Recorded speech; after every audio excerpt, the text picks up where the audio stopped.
কুমিল্লা জেলার চৌদ্দগ্রাম উপজেলায় যাত্রাপুর গ্রামের মাদক সেবীদের অতর্কিত হামলায় ৮ জন আহত।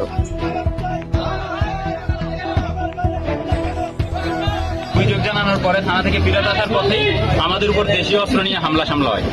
কিন্তু আমরা এখন এই জিনিসটা বুঝতেছি না যে থানা থেকে আমাদের কি প্রোটেকশন দিচ্ছে না আমাদের উপর থানা থেকে আক্রমণ করা হচ্ছে।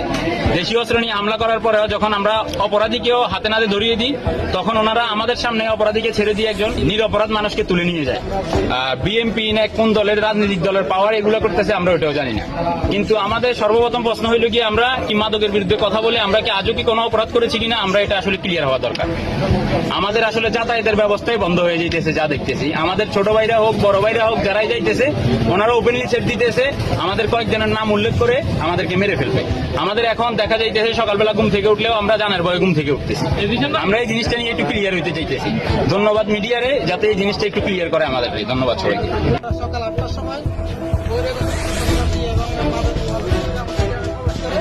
সবাই মিলে আমরা ওদেরকে ঘেরাও করে আমরা ভাগ্য করতে সক্ষম হই। তার থানা সমর্থ করার পরে ওই দিনে ওনারা জামিনে মুক্ত পরের দিন সকাল থেকে ওরা অনুষ্ঠান দিতে শুরু করে।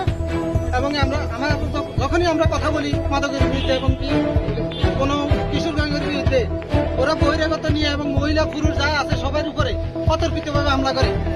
তেমনি ভাবে আমার ছোট ভাই চৌদ্দগ্রাম উপজেলায় গেছে। যাওয়ার পরে ওরা ওইখানে ওই হুন্ডা থামিয়ে অতর্কিত হামলা করে ওকে আহত করার পরে আমরা চৌদ্দগ্রাম থানা যাই রিপোর্ট করার পরে আসার সময় উনার ফ্যামিলি, ওর বাবা মা এবং ওর 2 ভাই, ওর সহকারে বাবু ফুকনের ছেলে বাবু, ফুকনের ছেলে রানা, ফুকনের ছেলে আজাদ, 3 জন অতর্কিতভাবে আমাদের উপর হামলা করে। হামলা করার পরে আমরা ওইখানে সমাধান করার জন্য আমরা ওইখানে নামি। ওইখানে নেওয়ার পরে বাবু ইমিডিয়েটলি ওইখান থেকে অস্ত্র নিয়ে ওদের বহিরাগত কিছু বন্ধু বান্ধব নিয়ে ওইখানে আমাদের উপরে হামলা করে।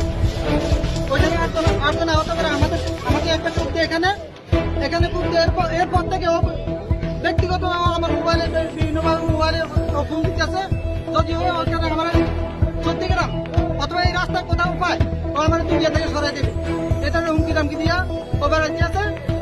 এখন আমরা পুরা গ্রাম, পুরা পৌরসভা এবং পুরো পুলিশ সবাই মিলে আমাদের নিরাপত্তাহীনতা ভুগতেছি।